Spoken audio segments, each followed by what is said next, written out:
Welcome friends, मैं संजय कुमार सोनी। आज मैं आपको सिखाऊंगा इस वीडियो में एक्चुअल आर्गूमेंट और फॉर्मल आर्गूमेंट में डिफरेंस तथा उसके बारे में। साथ ही साथ उसका हम एक प्रोग्राम भी देखेंगे। तो आइए समझते हैं एक्चुअल आर्गूमेंट और फॉर्मल आर्गूमेंट फंक्शन के केसेस में क्या होता है। ओके, इस वीडियो को स्टार्ट करने से पहले आप लोग एक बात ध्यान से सुन लीजिए कि प्लेलिस्ट में जाकर के फंक्शन के बारे में पढ़ लीजिएगा, ताकि आपको फंक्शन के बारे में पता हो तो आर्गूमेंट के बारे में समझना आपको आसान हो जाएगा। चलिए स्टार्ट करते हैं। सबसे पहले बात करते हैं अगर फंक्शन के बारे में। जैसा कि मैंने कहा कि आप फंक्शन पढ़ लीजिएगा। फंक्शन के बारे में अगर हम बात करें तो फंक्शन में दो चीज़ें होती हैं नॉर्मली। एक, हम फंक्शन की डेफिनेशन देते हैं और दूसरा हम उसको कॉलिंग करते हैं। ठीक है, दो चीज़ समझिएगा, एक फंक्शन की डेफिनेशन और एक फंक्शन की कॉलिंग। जब हम फंक्शन को डिफाइन कर रहे होते हैं उस समय पर फंक्शन में हम लिखते हैं रिटर्न टाइप। क्या लिखते हैं? रिटर्न टाइप, फंक्शन नेम और यहाँ पर लिखते हैं पैरामीटर। क्या लिखते हैं? पैरामीटर।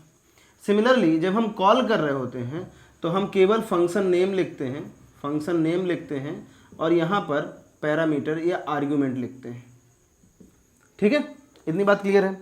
अब भाई यहाँ से एक चीज़ आप समझ लीजिएगा अच्छे से कि जो ये वाला पैरामीटर है, जो फंक्शन डेफिनेशन में यूज़ किया जाने वाला पैरामीटर है, उसको बोलते हैं फॉर्मल पैरामीटर। क्या बोलते हैं भाई?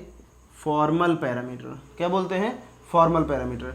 और जो कॉलिंग करने वाला फंक्शन है, जिसमें जो फंक्शन कॉल हो रहा है, वो फंक्शन की अगर हम बात करें तो उसे यहाँ पे जो आर्गुमेंट यूज़ होता है उसे बोलते हैं एक्चुअल पैरामीटर या एक्चुअल आर्गुमेंट।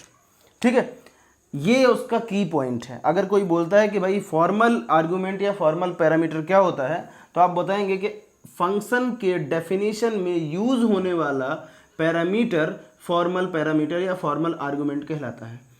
एक्चुअल आर्गुमेंट में बोलेंगे फंक्शन के कॉलिंग के समय यूज होने वाला जो पैरामीटर या आर्गुमेंट है उसे एक्चुअल आर्गुमेंट या एक्चुअल पैरामीटर कहा जाता है।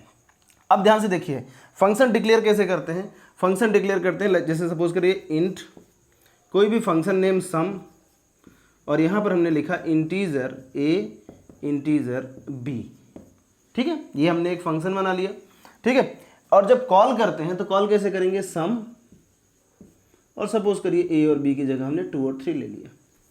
क्लियर है? इतनी बात क्लियर है ना? अब ध्यान समझिएगा भाई, जब कभी भी फंक्शन को डिक्लेयर किया जाता है या डिफाइन किया जाता है तो उसका डेटा टाइप बताना पड़ता है। आर्गुमेंट का क्या बताना पड़ता है? Data type. तो एक चीज़ तो और क्लियर हो गई आपको कि फॉर्मल आर्गुमेंट, फॉर्मल पैरामीटर को डेटा टाइप बताना पड़ता है। क्या बताना पड़ता है? Data type. अब अगर हम इसकी बात करें कि भाई इसमें क्या, तो इसमें हमें बताना पड़ता है वैल्यू। क्या बताना पड़ता है? वैल्यू। अब ये वैल्यू जो है ना वो किसी भी फॉर्म में हो सकती है। किस किस फॉर्म में वैल्यू होती है भाई? वैल्यू होती है कांस्टेंट के फॉर्म में। किस फॉर्म में? कांस्टेंट के फॉर्म में, वेरिएबल के फॉर्म में और एक्सप्रेशन के फॉर्म में। किसी भी फॉर्म में वैल्यू, और भी बहुत सारे फॉर्म। ठीक है, तो किसी भी फॉर्म में वैल्यू हो सकती है। सर बोलोगे सर ये कांस्टेंट वेरिएबल इस फॉर्म में वैल्यू कैसे हो गई? हाँ भाई, कांस्टेंट होती है जिसे चेंज नहीं कर सकते, जैसे 2, 3, 4 समथिंग लाइक, इसे चेंज नहीं कर सकते। इस फॉर्म में वैल्यू हो सकती है। ये वेरिएबल a और b। अब बोलोगे सर ये इसका तो कांस्टेंट नहीं बोल सकते, ये कैसे आर्गुमेंट के रूप में यहाँ आ जाएगा? तो तब आ जाएगा जब a की वैल्यू 5 या a की वैल्यू 6 हो या कुछ भी हो, 7 हो। तो जब a की वैल्यू चेंज होती रहेगी तो यहाँ पर जो वैल्यू है वो भी चेंज होती रहेगी। तो इस फॉर्म में भी यहाँ पर कॉलिंग के समय इनपुट लिया जा सकता है, पैरामीटर लिया जा सकता है। एक्सप्रेशन पूछे तो एक्सप्रेशन बोलोगे sir expression a plus b, a minus b, तो इस फॉर्म में लिया जा सकता है। तो एक चीज़ तो क्लियर हो गई भाई कि जब हम इसमें इनपुट देते हैं, कॉलिंग जो हो रही है फंक्शन, उसमें जब इनपुट देते हैं तो कांस्टेंट ले सकते हैं, वेरिएबल ले सकते हैं, एक्सप्रेशंस ले सकते हैं। कैसे लेते हैं उसको मैं समझा देता हूँ, आपको थोड़ा ज़्यादा क्लियर हो जाएगा। उसके लिए हम क्या करते हैं, मैं यहाँ पे लाइन खींच रहा हूँ, अभी आपको समझा देता हूँ। जैसे हमने लिखा सम 2 और 3, तो ये कांस्टेंट हो गया। हमने लिखा सम a, b, तो ये वेरिएबल हो गया। और हमने लिखा सम और यहाँ पे a plus b, a minus b, तो ये क्या हो गया? एक्सप्रेशन हो गया। तो इस फॉर्म में क्या किया जा सकता है? इसको इनपुट लिया जा सकता है। किसको? एक्चुअल को। ठीक है, एक्चुअल मतलब जो वैल्यू होल्ड कर रहा है। क्या होल्ड कर रहा है? वैल्यू होल्ड कर रहा है, उसे बोलते हैं एक्चुअल। और जो फॉर्मल जो होल्ड करेगा जिसकी ये वाली जो वैल्यू है इसके पास आएगी, तो ये कहलाता है क्या, फॉर्मल। इतनी बात तो क्लियर हो गई ना। अब देखो भाई एक चीज़ और समझो ध्यान से, जब भी फंक्शन कॉल होता है, ध्यान सुनिएगा, जब भी फंक्शन कॉल होता है तो वो फंक्शन अपने डेफिनेशन के पास जाता है। किसके पास जाता है, डेफिनेशन के पास। फंक्शन कॉल हुआ, यहां से आया डेफिनेशन के पास। डेफिनेशन के पास जब आएगा तो जो 2 वाली वैल्यू है वो a को मिल जाएगी और जो 3 वाली वैल्यू है वो b को मिल जाएगी, ठीक है। और यहाँ पर जो भी ऑपरेशन परफॉर्म हो रहा है इस फंक्शन के अंदर वो परफॉर्म हो जाएगा। इसका मतलब ये है कि जो ये a और b है, इसकी जो दोनों की वैल्यू है वो इस पे डिपेंड करती है। यानी अगर आप एक्चुअल पैरामीटर चेंज करते हैं तो जो फॉर्मल पैरामीटर है वो चेंज हो जाता है, लेकिन आप इसकी जगह पर एक्स वाई लिख दो, इससे इसको कोई फर्क नहीं पड़ता। डिफरेंस क्लियर हो रहा है ना। तो जब हम कभी इस पे चेंजेस करेंगे तो ये यहाँ चेंजेस रिफ्लेक्ट होगा, लेकिन जब हम इस पे चेंजेस करेंगे तो वो वहाँ रिफ्लेक्ट नहीं होगा। फॉर्मल पैरामीटर के बारे में एक चीज़ और समझ लेते हैं कि जैसे मान लीजिए जब हमने इसे डिफाइन किया, मैं इसको अभी हटा देता हूँ। मान लीजिए जब हमने इसे डिफाइन किया तो डिफाइन करते समय हमने लिखा इंट सम और int a comma int b, ये हमने लिखा, ठीक है ना। और इसकी बॉडी में हमने लिख दिया रिटर्न a प्लस b, ठीक है। इतना हमने इस फंक्शन डेफिनेशन के बारे में लिखा। क्या क्या लिख दिया भाई, एक रिटर्न टाइप लिख दिया, फंक्शन का नेम लिख दिया और 2 इसमें आर्गुमेंट ले लिए और उसको रिटर्न करा दिया a प्लस b के फॉर्म में, ठीक है, ताकि एडिशन हो जाए। ध्यान सुनिएगा, इस a का जो स्कोप है, क्या बोला मैंने, इस a का जो स्कोप है वो हमेशा इस बॉडी के अंदर ही रहेगा, इस बॉडी के बाहर नहीं जाएगा।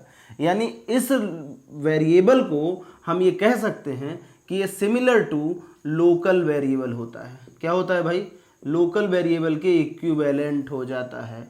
तो ध्यान से सुनिएगा, जो भी फॉर्मल पैरामीटर होते हैं वो एज लाइक लोकल वेरिएबल होते हैं और उनका स्कोप उस फंक्शन की डेफिनेशन बॉडी के अंदर ही होता है, इसको हम बाहर यूज़ नहीं कर सकते। जबकि यहाँ पर यूज़ होने वाले जो वेरिएबल्स हैं उनका स्कोप इन जहाँ पर यूज़ हो रहे हैं उनकी लोकल बॉडी में होता है। इसे एज अ ग्लोबल वेरिएबल भी ग्लोबल वेरिएबल को भी यहाँ पे यूज़ किया जा सकता है, लेकिन ये हमेशा लोकल वेरिएबल होता है, ठीक है। आई होप आपको इतना चीज़ क्लियर हुआ होगा। तो अगर इतनी चीज़ आपको समझ में आ गई है तो चलिए इससे रिलेटेड एक प्रोग्राम देख लेते हैं जिसमें आपको ज़्यादा बेहतर तरीके समझ में आएगा कि भाई ये फॉर्मल पैरामीटर और एक्चुअल पैरामीटर क्या होता है। ओके,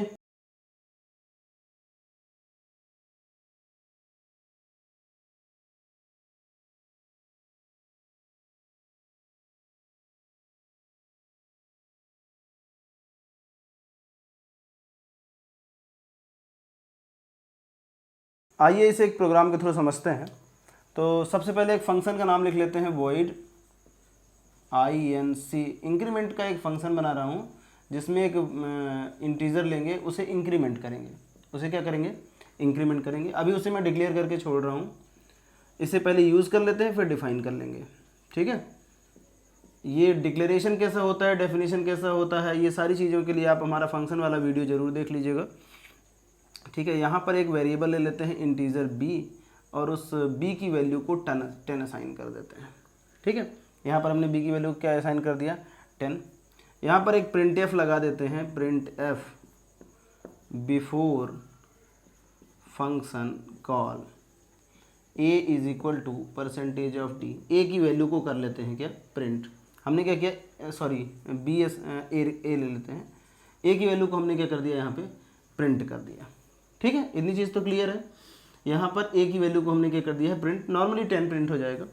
फिर हम क्या करते हैं, फंक्शन को कॉल कर लेते हैं inc और यहाँ पर a की वैल्यू को दे देते हैं इंक्रीमेंट के लिए, ठीक है। और अगेन एक प्रिंट एफ लगा देते हैं, प्रिंट एफ आफ्टर फंक्शन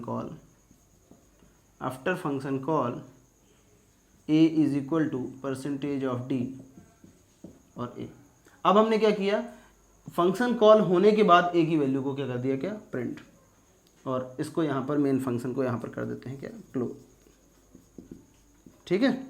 ये मेन फंक्शन को क्लोज कर दिया। अब भाई ये मेन फंक्शन है जहाँ पे एक वेरिएबल a है जिसकी वैल्यू 10 है, वो प्रिंट होगी और फिर फंक्शन कॉल होगा और फिर जो a की वैल्यू होगी वो प्रिंट होगी। हम क्या करते हैं, इस फंक्शन का जो हमने बनाया है, इसे डिक्लेयर किया है, फॉरवर्ड डिक्लेयर किया है, इसे हम क्या करते हैं यहाँ पर डिफाइन कर लेते हैं। तो डिफाइन कर लेते हैं भाई वॉइड INC और यहाँ पर इंटीजर b ले लिया, एक b प्लस इक्वल टू 1 कर दिया और b प्लस प्लस किया, ठीक है। और फिर प्रिंट एफ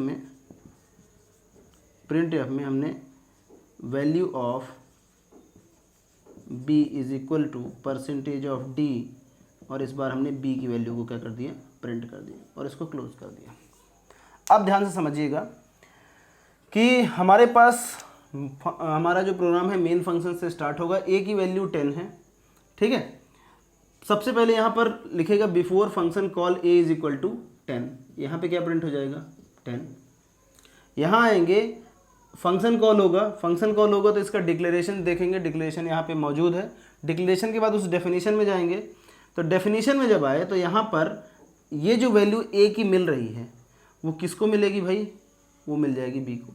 यानी जो एक्चुअल पैरामीटर है वो किसको मिल जाएगा, फॉर्मल पैरामीटर को। अब फॉर्मल पैरामीटर के पास आ गया 10, तो ये लिखा हुआ है b प्लस इक्वल टू 1, ये इंक्रीमेंट ऑपरेटर है। ये क्या है, इंक्रीमेंट ऑपरेटर है। इंक्रीमेंट ऑपरेटर को दो तरीके से बनाया जा सकता है, b प्लस इक्वल टू 1, इसका मतलब होता है b equal to b plus 1, ठीक है। इसका मतलब क्या होता है, b is equal to b plus 1, ठीक है, b प्लस इक्वल टू 1 का। तो यहाँ से जो 10 होगा वो क्या हो जाएगा, 11 हो जाएगा। क्या हो जाएगा भाई, 11 हो जाएगा। तो ये हमने यहाँ पर मेंशन कर दिया क्या, 11। फिर 11 वैल्यू यहाँ आएगी और इंक्रीमेंट होगी और इस बार वैल्यू क्या हो जाएगी, 12। तो जो प्रिंट होगा वो यहाँ पे वैल्यू प्रिंट हो जाएगी क्या, 12। तो ध्यान से देखिएगा, अब ये जब लाइन कॉल होगी तो आउटपुट आएगा क्या, 12। पहले 10 आ गया था, अब आ जाएगा 12। अगेन नेक्स्ट लाइन में आते हैं। नेक्स्ट लाइन में लिखा है after function call a is equal to, ध्यान से सुनिएगा, यहाँ पर a की वैल्यू चेंज नहीं हुई है, a ने b को वैल्यू दिया है और b की वैल्यू चेंज हुई है। यानी चेंजेस किस में आया है, फॉर्मल पैरामीटर में। ये फॉर्मल पैरामीटर है, फॉर्मल पैरामीटर। तो चेंजेस फॉर्मल पैरामीटर में, एक्चुअल पैरामीटर में कोई चेंज नहीं है। एक्चुअल पैरामीटर 10 से चला था और 10 ही रहेगा और यहाँ पर वैल्यू प्रिंट हो जाएगी क्या, 10, ठीक है। तो हमारे पास जो आउटपुट मिलना है वो पहले आएगा before function call the a is equal to 10, after function call a is equal to 10 and बीच में value of b is equal to आएगी क्या, 12, ठीक है। इतनी चीज़ तो क्लियर हो गई ना। तो अब आप ये चीज़ तो समझ गए होंगे कि भाई एक्चुअल पैरामीटर क्या होता है, इसे बोलते हैं एक्चुअल पैरामीटर, इसे बोलते हैं क्या, फॉर्मल पैरामीटर। एक्चुअल पैरामीटर का डेटा टाइप कॉल करते समय नहीं बताया जाता, फॉर्मल पैरामीटर का डेटा टाइप बताया जाता है। एक्चुअल पैरामीटर की वैल्यू चेंज नहीं होती, लेकिन ये रिफ्लेक्ट करता है फॉर्मल पैरामीटर पे, इसकी वैल्यू चेंज हो जाती है ना। ये डेफिनेशन में यूज़ होता है, ये कॉलिंग में यूज़ होता है। आई थिंक आपको डिफरेंसेस क्लियर हो गए होंगे, कंसेप्ट क्लियर हुआ होगा और प्रोग्राम भी समझ में आ गया होगा। अगर इसके बाद भी कुछ डाउट है तो आप कमेंट जरूर करिएगा, मैं उसका रिप्लाई करूँगा। ओके।